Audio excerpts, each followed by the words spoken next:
Muchas gracias, chicos. ¿Se me escucha bien? ¿Qué tal? Bueno, vamos a conversar ahora sobre este tema eh, que de manera global se refiere a cómo vamos a manejar a nuestros bebés inmediatamente después de nacer, ¿no? Y le llaman la hora dorada porque vamos a ver después tomado en un término de la traumatología, ¿no? De ver cómo manejamos en un primer momento a nuestros bebitos. A ver,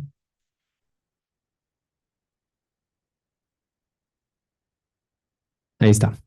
Entonces, vamos a definir qué cosa es la hora dorada, cuáles son sus componentes.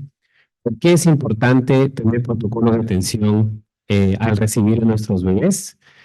Vamos a ver si eso tiene evidencia o no, no solamente es opinión de expertos. Y vamos a ver también la importancia del entrenamiento en cada una de las partes de la hora dorada, ¿no? Y unos pueden decir, pero doctor, ya yo estoy estudiando pediatría, pero yo no voy a ser médico, doctor, no me quiero quesear, no quiero ser guardia, sí quiero ser dermatólogo pediatra, entonces no voy a ver neos.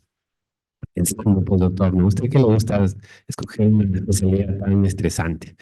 Bueno, déjenme decirles que todos van a haber neos, ¿ok? Todos los niños en un momento de la emergencia, en la UCI pediátrica, en donde ustedes estén trabajando van a haber neos.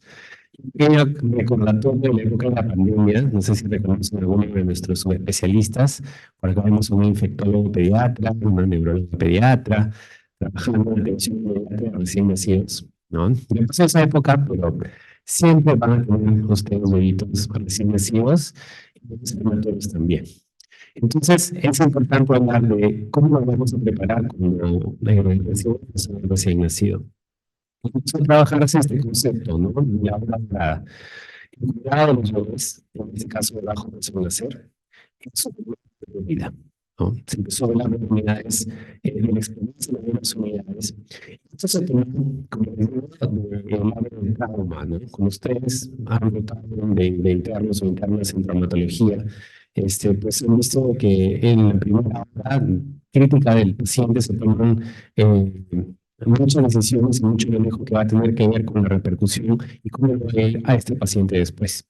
Entonces, la primera hora de vida cumple una función crítica en el pronóstico del recién nacido. ¿Ok? Lo que nosotros hagamos ahí puede definir cuál va a ser la calidad de vida de este bebé cuando tenga 30, 40 años, 50 años, si es que llega también a esa esperanza de vida, ¿no? Entonces es muy importante y cuanto más pequeño el bebito, pues más aún, ¿no? Se toman, como les digo, los protocolos de trauma y son evidencias que deben estar basadas en evidencia, ¿ok?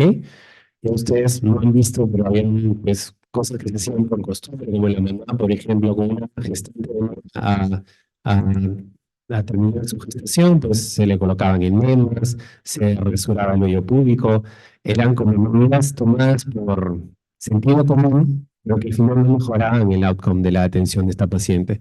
Entonces, eso es importante, ¿no? Ver si es que realmente las medidas que vamos a tomar tienen evidencia y pueden ayudarnos. Entonces, vamos a ver que hay una lista un poco larga de los componentes de la hora dorada. Vamos a ir uno a uno y vamos a dar un resumen de estos componentes, porque como ustedes ven, ya de por sí cada punto puede implicar una serie de patologías en el recién nacido, ¿no? Si hablamos de soporte ventilatorio, tenemos que hablar de oxígeno, de CPAP, de ventilación invasiva. La idea no es desglosar cada tema en su detalle, sino dar una visión global y de la importancia del manejo en el inicio de la vida de nuestros bebés. Entonces, eh, eso lo dijimos, son intervenciones que deben tener evidencia y van a mejorar la calidad de atención de nuestros bebés y sobre todo mejorar sus outcomes, sus resultados a corto, mediano y largo plazo. Por ejemplo, en este estudio,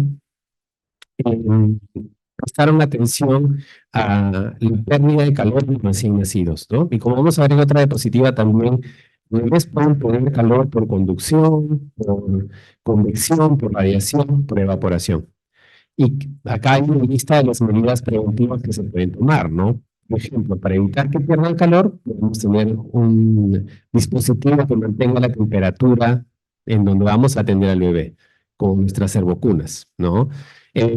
Campos precalentados, ¿no? Colchones climatizados y tibios, gorros en la cabecita. Entonces, hay medidas preventivas que cuando se aplican pueden darnos como resultado el que tengamos una temperatura más alta al momento del ingreso a la UCI. No sé si ustedes ven estos cuadritos, em, se va cambiando la temperatura promedio con la que ingresa el bebé en la unidad, ¿no? Entonces, antes de tomar medidas de la hora dorada en esta unidad, la temperatura promedio a la admisión era 36 grados, lo cual es hipotermia, ¿ok? Debajo de 36,5 es hipotermia.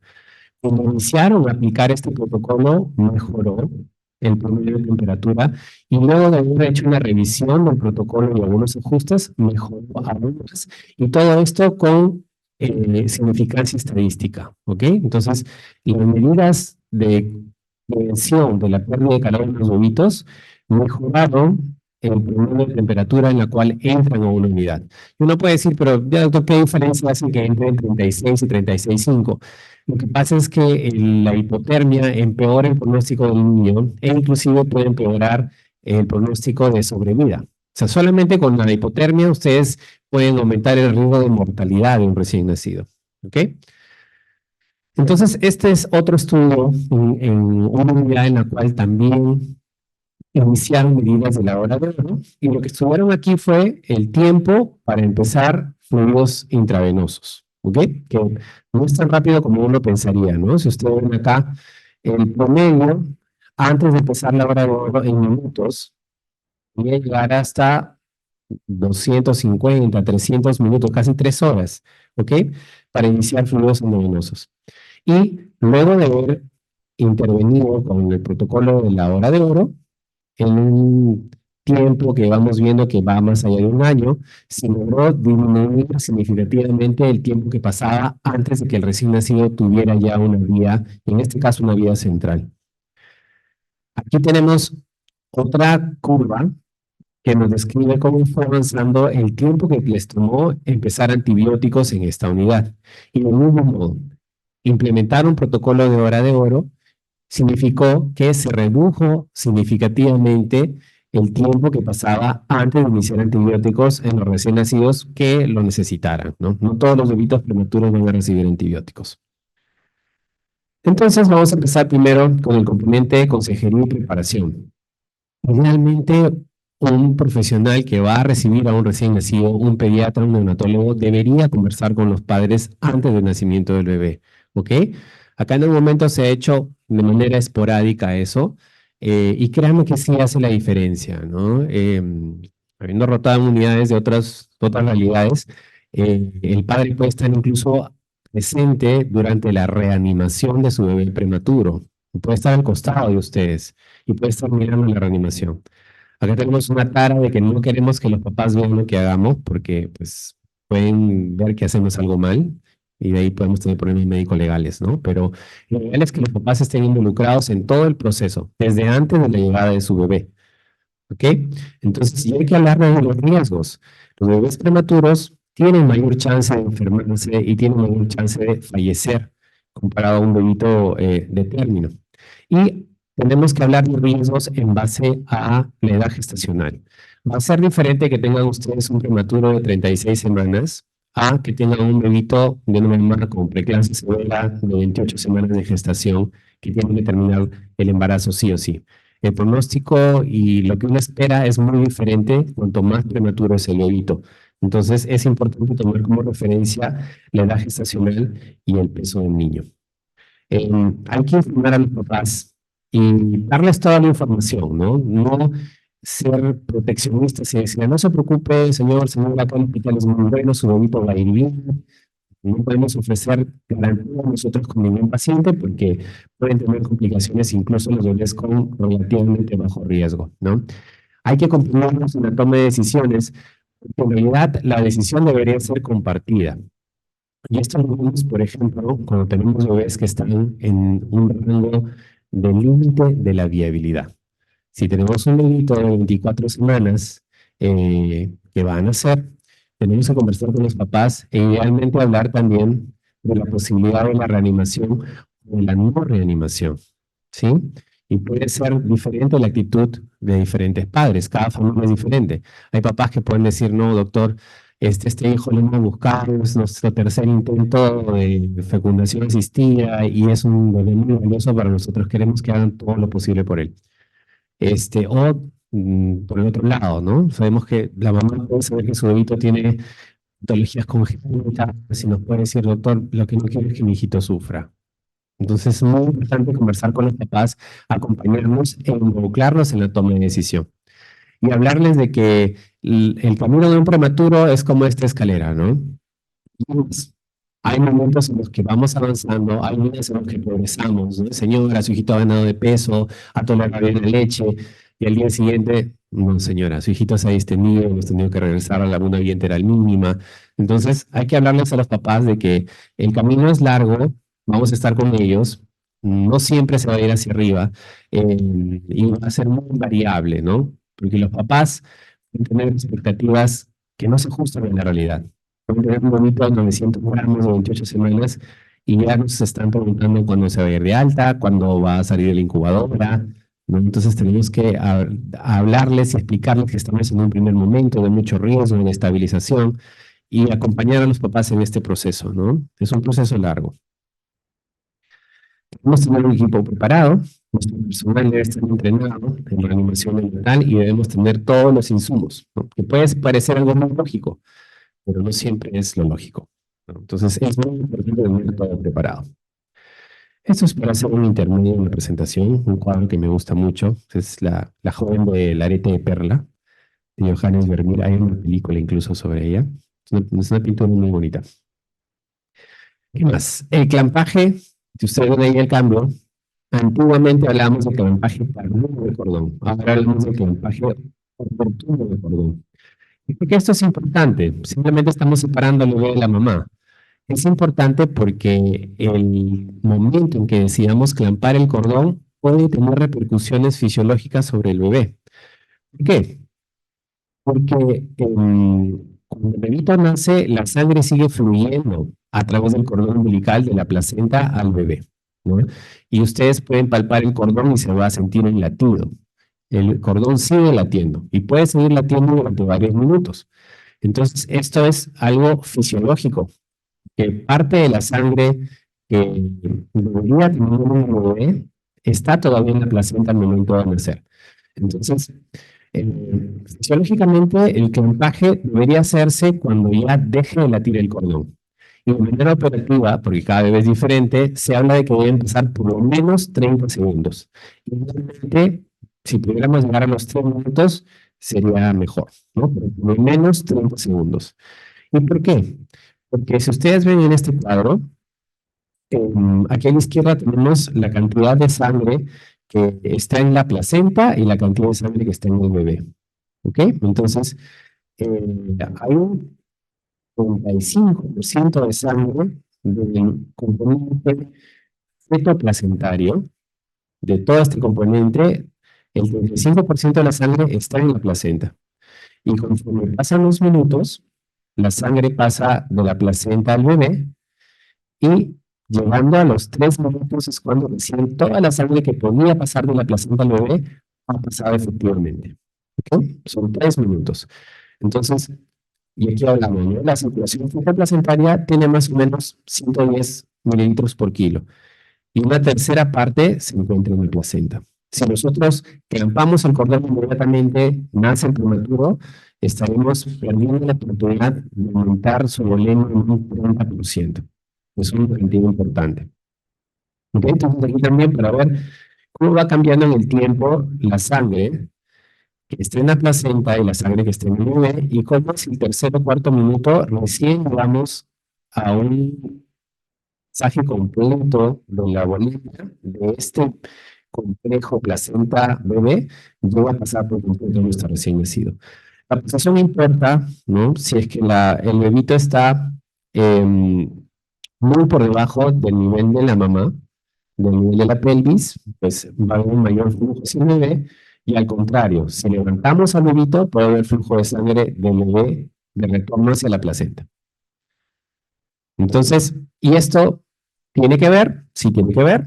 Este es un forest plot de un Cochrane, donde habla de que después del clampaje de cordón, el outcome es muerte del bebito hasta el alta, ¿no? Y si ustedes ven, el consolidado favorece el clampaje.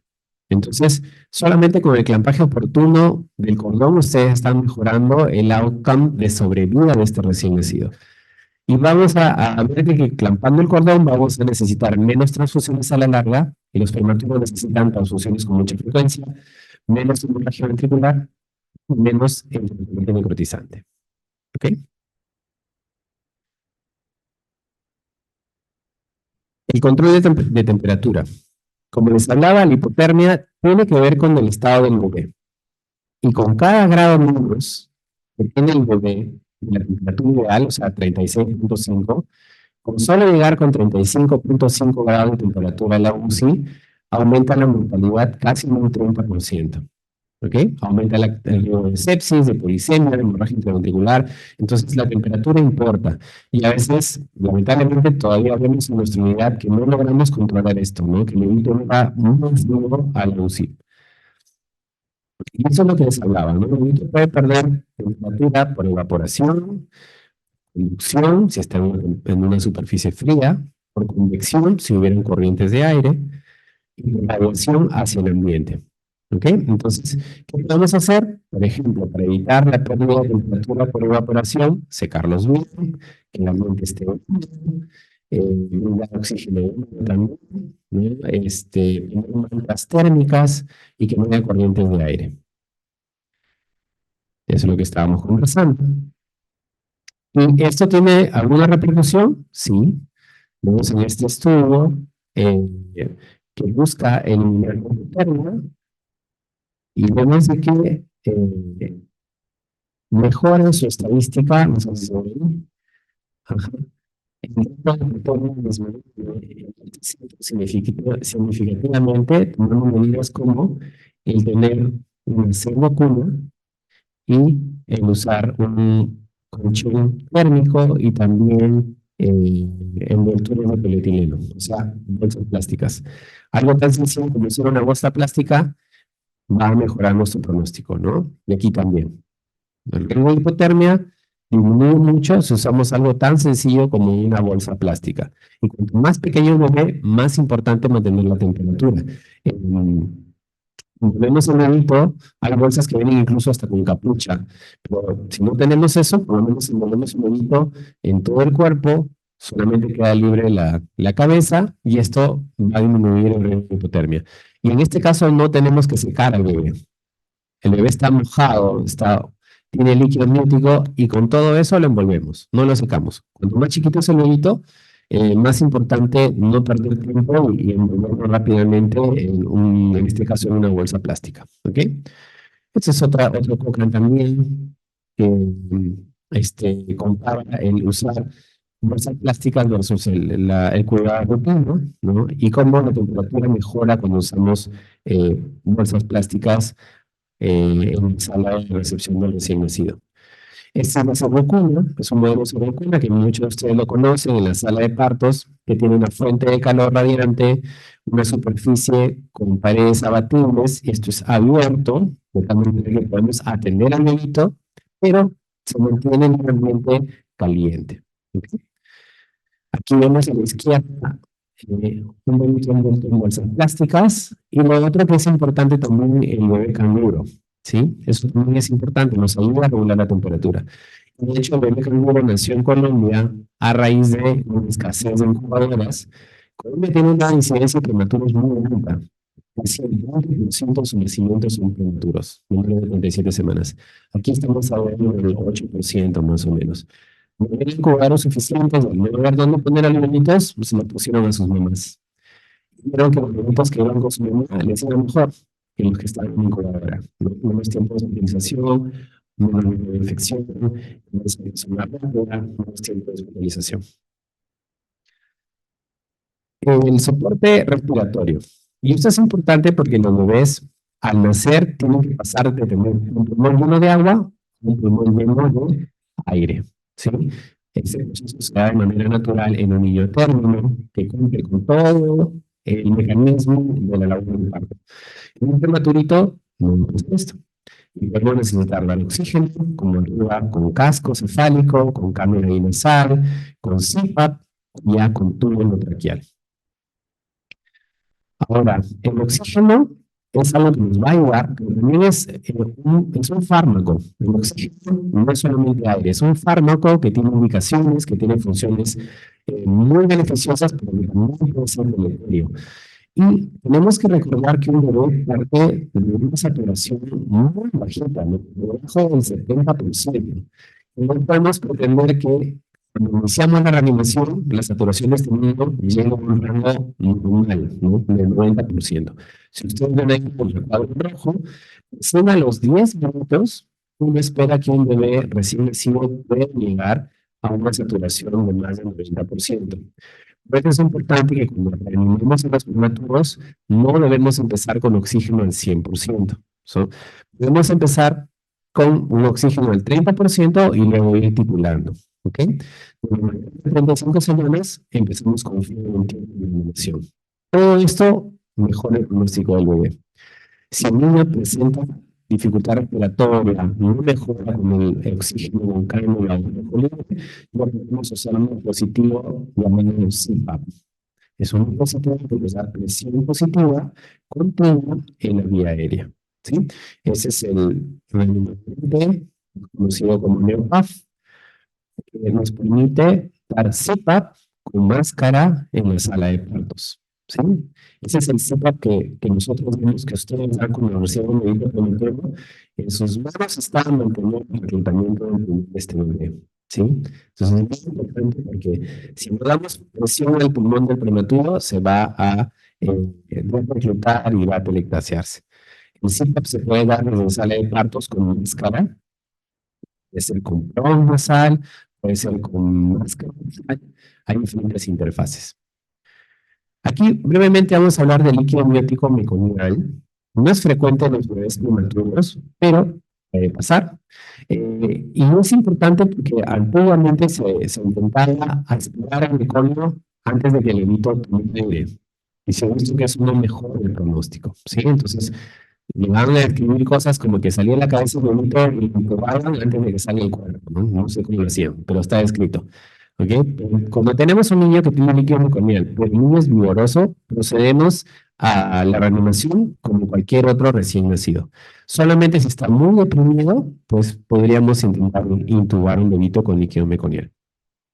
¿Y por qué es necesario el CPAP? ¿Por qué puede ser necesario la ventilación a presión positiva? Pues porque los bebitos prematuros tienden a colapsarse muy fácilmente y entonces el CPAP, como ven ustedes acá este bebito, idealmente deberían estar así, contentos con su CPAP, mejoran su capacidad residual funcional, ¿no? Mejoran la ventilación, aunque el CPAP no ventila directamente, pero ayuda a mejorar la ventilación, mejora el distrito respiratorio, evita las apneas, y muy importante que un CPAP nos puede evitar llegar a la intubación endotraqueal. Y esto es importante porque no todo bebé pequeñito necesita intubación, ¿ok? No todo prematuro de 1000 gramos tiene que ser intubado en sala de partos. Los adultos muy chiquititos, 800 gramos, de 700 gramos, pueden tolerar solamente con CPAP. Entonces hay que darle una chance. Me dirán, no, doctor, pero estos bebitos son muy chiquitos, no van a fallar. Es cierto, una parte importante de ellos va a fallar, pero hay estudios de bebés muy prematuros de 25 semanas, 26 semanas, que logran un éxito de CPAP de 70-80%. O sea que muchos de estos bebitos prematuros pequeños pueden no necesitar intubación. Si son muy prematuritos y no han tenido surfactante suficiente, pues podemos administrarlo de manera exógena el surfactante vía intubación o con sonda, como lo hacemos ahora en nuestra unidad, ¿no? De manera no invasiva o mínimamente invasiva. Y vamos a la parte hemodinámica. Así como el pulmón tiene que pasar por una transición importante, el corazón también va a pasar de recibir la sangre y el oxígeno de la placenta a recibir el oxígeno del pulmón y cambiar circuitos pulmonares que implican que se cierre el ducto arterioso y que caiga la resistencia en la circulación pulmonar, ¿no? Entonces, Todo esto sobre un corazón que todavía no está bien desarrollado, que no tiene buena contractilidad, que su contractilidad es muy lineal, no es en espiral. Entonces tiene todo en contra este bebito para lograr una elevación a la vida extrauterina. Y si ustedes recuerdan, el ductus arterioso que conecta la aorta con la pulmonar se mantiene abierto, por lo tanto hay una comunicación todavía en estas dos circulaciones, ¿no? La circulación sistémica con la pulmonar. Y esto que nos va a ayudar a que el bebé pueda estar mal perfundido. La prematuridad, si el bebé tiene hipoxia, si hay infección, si tenemos un pneumotórax, ni que se diga, disfunción del mismo corazón, hipovolemia, como un ductus arterioso que se comporta como una hipovolemia, todo esto puede llevar a shock, ¿no? ¿Y cómo medimos el shock? En los adultos vamos a medir presión arterial, pero no es el momento más preciso para medir la hipoperfusión. Puede ayudar el lactato y la ecocardiografía funcional es muy importante, ¿no? Ahora se habla mucho del POCUS, del Point of Care Ultrasound, o sea, la ecografía al costado del bebito. Y eso nos dice cómo se está contrayendo el corazón, cómo está la perfusión de la mesentérica, cómo está la circulación o el llenado de la vena cava. Entonces podemos saber de manera directa cómo está la hemodinamia de este bebé. El objetivo al reanimar estos bebitos es mantener una perfusión adecuada que se va a producir con un llenado capilar normal, sin taquicardia y con una presión arterial adecuada. Y dependiendo de la causa del shock, van a ser las medidas, ¿no? Por ejemplo, si tenemos una sepsis con un shock caliente, pues podemos utilizar noradrenalina como inotropos. Si es un shock frío, podemos usar adrenalina para mejorar la bomba, por ejemplo, o adrenalina para lograr vasoconstricción periférica. Entonces, seguimos con los diferentes componentes. La nutrición, sumamente importante, ¿no? Cuando un bebito nace, teóricamente nace en un medio estéril. Pero se ha visto que esto es teórico, ¿sí? En el líquido amniótico se ha encontrado genoma bacteriano y no es necesariamente estéril. Pero al nacer este bebé va a colonizarse en su tracto digestivo, en su tracto respiratorio, en la piel, principalmente en la flora de la mamá. Y por eso, por ejemplo, el contacto de la piel. La parte nutricional es muy importante lograr una colonización gastrointestinal adecuada con flora que sea fisiológica y no patológica, ¿sí? Y eso lo vamos a lograr empezando con leche materna. Es muy importante empezar con calostro, idealmente en la primera hora de vida. Y las enfermeras hacen una labor realmente muy importante porque van y se meten a la sala de operación, van y se meten a la UCI y extraen el calostro de estas mamás y llega el prematurito a la UCI con su jeringuita de 1 centímetro y su 0,4 de calostro, ¿no? Esto es importante porque el calostro es un tejido duro, es algo que ayuda a colonizar el bebé con bacterias benéficas para el tracto gastrointestinal. En cuanto a la nutrientes, recuerden que el bebito estaba siendo alimentado por nutrición parenteral continua. La placenta le estaba pasando todos los nutrientes 24/7, de repente cortamos el cordón y el bebito pasa inmediatamente a lo que ahora le llaman el ayuno intermitente, ¿no? Te dan leche cada 3 horas y tiene que soportar el solito esas 3 horas en ayuno. Entonces es importante usar la vida integral y no es necesario dar nutrición parenteral. Los bebitos, pubertales sobre todo, van a tener un requerimiento muy alto de proteínas. ¿Por qué? Porque los bebés utilizan la proteína para producir tejido, pero también para producir calorías. Los bebitos recién nacidos utilizan la proteína como fuente de calorías también. Y si ustedes ven acá, cuanto más pequeño el bebé, ustedes ven aquí, bebitos en el rango de 500 a 700 gramos, y en el otro extremo de 1500 a 1800, la cantidad de proteína que necesitan aumenta inversamente relacionada con su edad gestacional. Cuanto más chiquito es el bebé, más proteína parenteral o enteral va a necesitar. ¿No? Un bebito muy pequeño necesita un aporte tan alto como 4 gramos de proteína por kilo al día. Los poligenos. ¿Los prematuros pueden hacer polisemia? Sí, por supuesto, ¿no? bebitos con restricción de crecimiento intrauterino, los bebitos PEG, de bajo peso, infectados, todos ellos pueden hacer hipoglicemia. Por eso es importante hacer un control de glucosa y de ser necesario hacer una infusión de glucosa en estos bebitos, ¿no? ¿Cuánto es el origen fisiológico? Entre 4 a 6 miligramos por kilo por minuto. Eso prescribimos. Y estar atentos a que presenta algún síntoma de hipoglicemia en nuestro bebé, ¿no? Como irritabilidad, temores, cianosis, taquimia. Taquimia puede ser simplemente por hipoglicemia. Y si nosotros normalizamos la glucosa en sangre de este bebé y pasa el estrés, pues con taquimia asociada a hipoglicemia. ¿Qué hacemos entonces si la glucosa es muy baja? Le damos un volumen de dextrosa al 10%, esta es la receta de cocina, digamos, de 2 litros por kilo, o 200 miligramos por kilo de dextrosa. Y seguido a esto, le agregamos una infusión de dextrosa. Te recuerdo, empezó a pasar un chiquito GEG y lo intenté reportar, y de repente me di cuenta que es una glicemia, pero súper bárbara, que no me había dejado una infusión de mantenimiento, ¿no? Entonces es importante que luego de dar un rol de dextrosa, mantengamos la infusión endovenosa.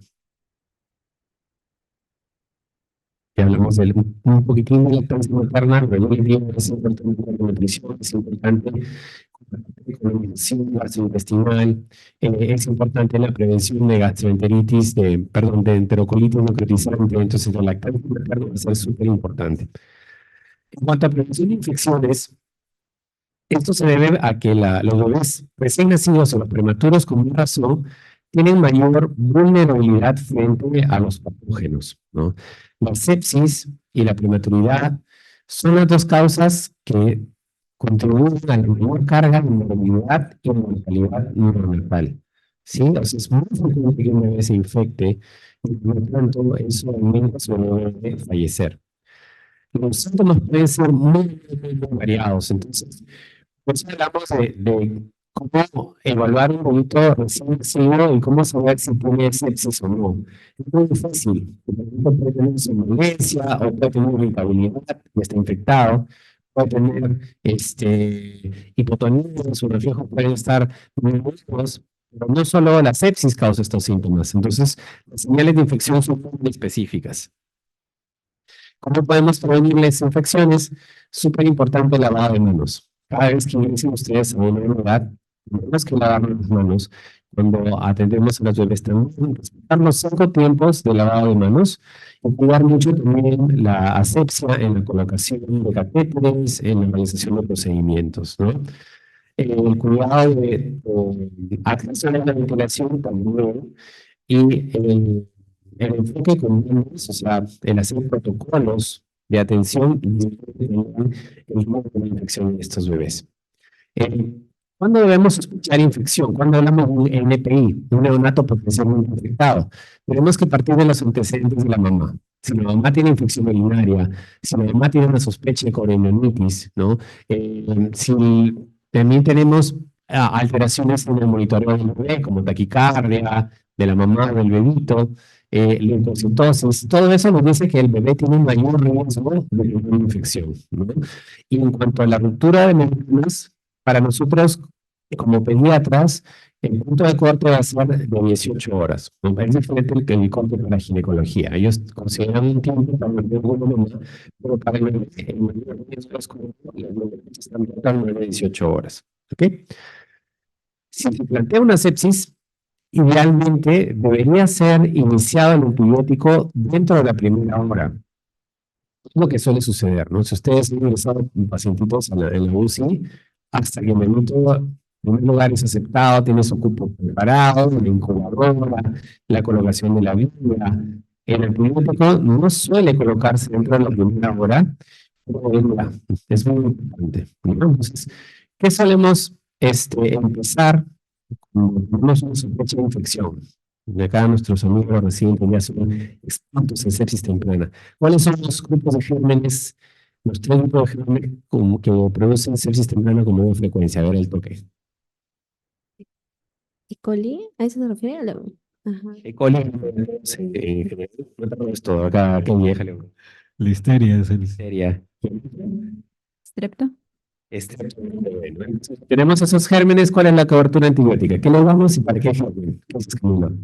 Ampicilina y, bueno, y gentamicina, ¿no? Exacto. La penicilina y un glucósido. La cobertura de sepsis temprana va a ser la misma en Perú que en el Reino Unido. ¿Ok? Va a ser penicilina y aminoglucosio. A causa de esa ampicilina y gentamicina, ¿no? ¿Y la ampicilina para qué gérmenes es? ¿De qué hablamos? Listeria. Listeria. Para listeria. Genta, ¿para qué hablamos? Para el strepto. La gente se va a comentar para la penicilina se da por el estreptococo del sepsis temprano del siglo. De clase. La ampicilina es para el listeria, sí, y para el estrepto único B. ¿Ok? La ampicilina es para esos dos gérmenes. Y el glucósido, en este caso, la gentamicina es para los gérmenes negativos. De la cabeza, ¿no? Un fenómeno interesante es de que pues hacen las preguntas de los exámenes todavía el estreptococo grupo B esté colocado como primero la causa de sepsis temprana a nivel mundial. Pero como era la primera causa, se tomaron medidas, se hizo un seguimiento, se tomó el resultado de las dudas y se dio el tratamiento, ¿no? Entonces, a raíz de esas medidas, se ha producido un cambio epidemiológico y la tendencia es que en el mundo ya no se estreptococo grupo B la primera causa de sepsis temprana, sino gram negativos E. coli en la cabeza. ¿Ok? En esta unidad, los cultivos seguidos, la primera causa es listeria. Pero la cobertura va a ser la misma, ¿no? Va a ser ampicilina y un aminoglucosio. La resistencia local. Y lo otro interesante, si tenemos mamás como hemos utilizado mucho tiempo, ahí podemos tener de gérmenes intrahospitalarios. No son gérmenes que la comunidad, sino son gérmenes del hospital, que es diferente. La función lumbar, que es un tema que abre la polémica, ¿no? Acá no hay todos los movimientos que se están haciendo función lumbar. Eso está cambiando. Nos estamos hablando un poquito de la literatura internacional que habla de que la función lumbar se tiene que hacer solo si uno está realmente severamente infectado, ¿no?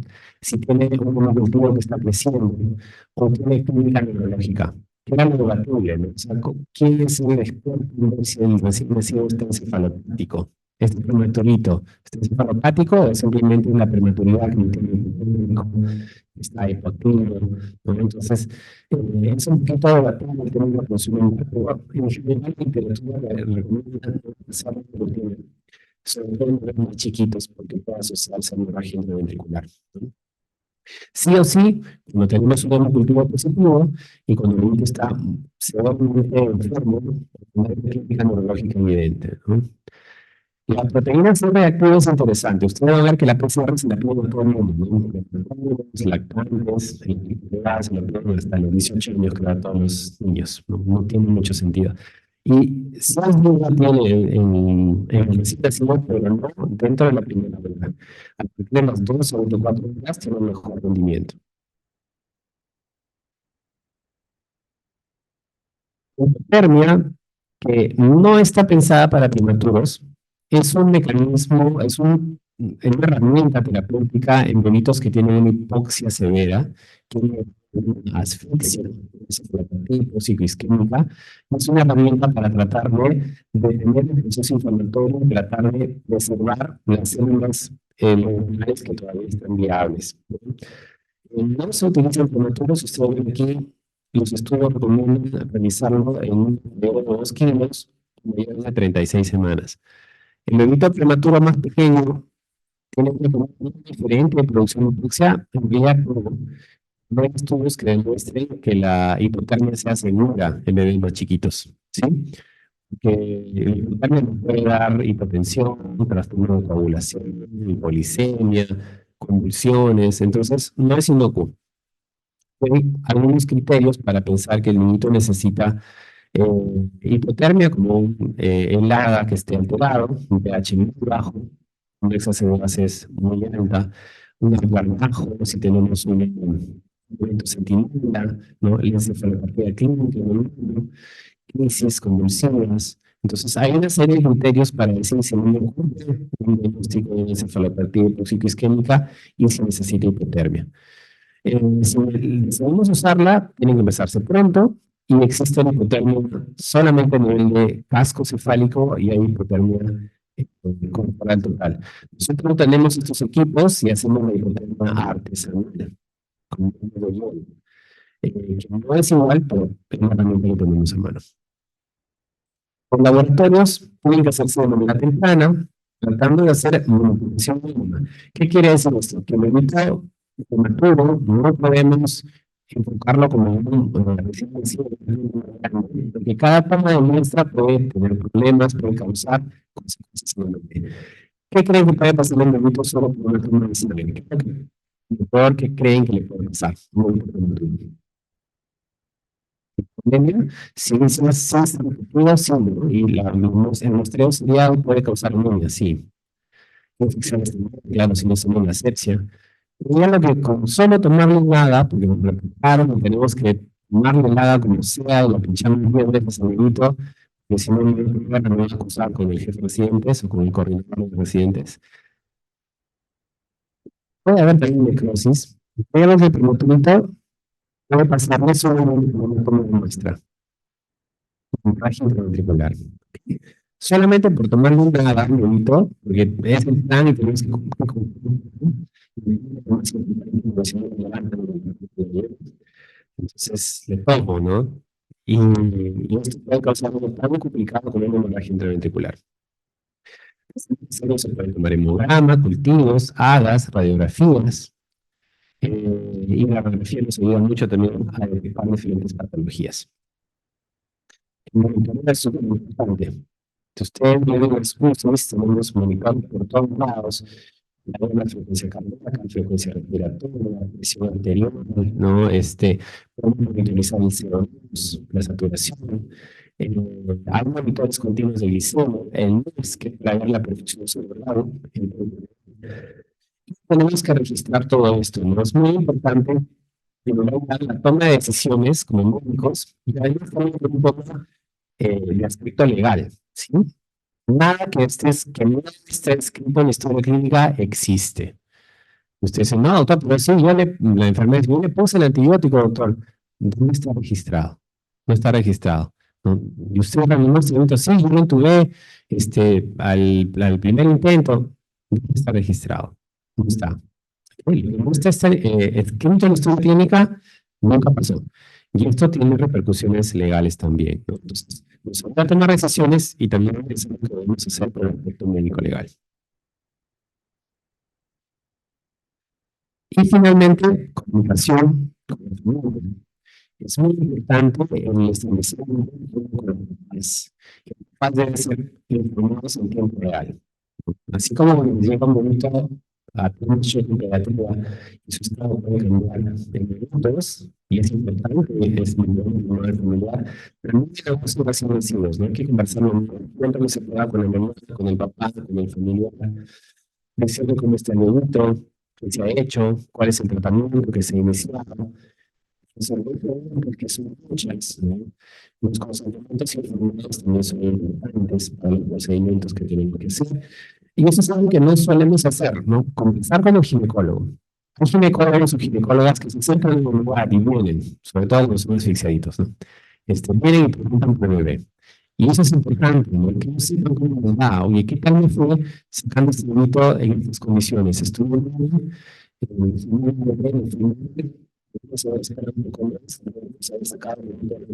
eso también es importante. Y hay que documentar la consejería porque también un componente porque está todo el tiempo, en la UCI 3 veces, baja la pediatría y le preguntamos, ¿qué le dijeron de la UCI a su nieto? No me dijeron nada, solamente un chiquito. Es necesario que incluso los papás conocemos la información, porque si no, no se puede nada. Ok, entonces, ¿hay evidencia para esta norma? O simplemente que se nos ha un ejemplo, nos parece este tratamiento. Sí, hay diferentes estudios que hablan que implementando un protocolo de entrada de menos importante y por lo tanto a la larga va a haber menos retrocompatible del primer grupo. No desplaza a un grupo. Se corta el tiempo que vamos a tardar en poner la primera dosis de su que si dentro de las 2 horas, la protección parenteral. Menos tiempo de menor de antibióticos. Una incidencia inmunológica, porque estamos hablando, ¿no? El tumor de muestra de sangre que no es indispensable puede causar un vómito de sangre. Para colocación de catéteres, el tiempo de llegada a la UCI, hipoglicemia. Entonces, son una serie de patologías que se pueden controlar tomando un protocolo de operador. Entonces, como conclusión de ese tema, quisiera que ustedes se ven que hay una serie de medidas que son factibles de iniciar en toda unidad que ve recién nacidos y que mejoran el outcome del bebé, no solo de forma cortoplacista, no solamente del primer día de vida, sino de mediano y largo plazo. Entonces, el concepto de hora dorada es una estrategia que está en evolución, puede ir cambiando, y que mejora el pronóstico de los bebés, sobre todo los prematuros. Todo el personal de ginecología, de atención inmediata, de la UCI, debe conocer los componentes y darle la importancia que se necesita, ¿no? Es más importante mantener el calor en prematuro que sacarle la bolita en ese momento. Entonces, tenemos que priorizar, ¿no? Porque no hay una talla, o sea, no podemos engordar porque tenemos que medir la talla, el perímetro torácico. Entonces, todo esto nos ayuda a priorizar. Debemos tener personal que esté entrenado en partos de alto riesgo, aquí lo tenemos. Y en los componentes de ahora debemos conocerlos todos, es una estrategia que funciona, ¿no? Una promoción de la mortalidad del recién nacido.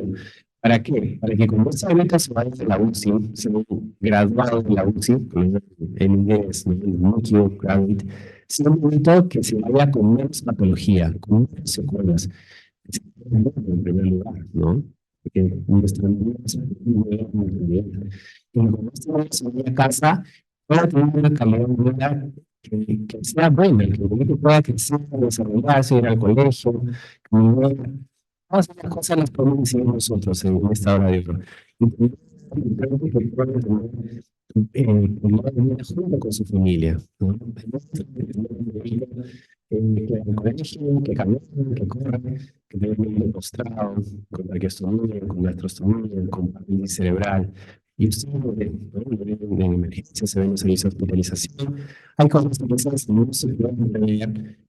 Algunas cosas pueden ser mejoradas en podemos en la calidad de nuestros bebés, ¿no? Ustedes las fiestas de prematuro, la fiesta de neurología, son bebitos que ahora tienen 4, 5, 6 años, ¿no? Y ustedes ven todas las medidas que tenemos hoy. Las que tenemos hoy van a repercutir sobre la vida de un bebé y sobre la vida de su familia. Entonces, por eso es importante tomar conciencia de las medidas de la hora de hoy. Gracias.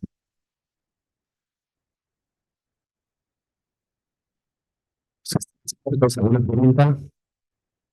¿Comentario, duda? ¿Chisme? ¿No? Bueno, si no hay más preguntas, muchas gracias por venir hoy día.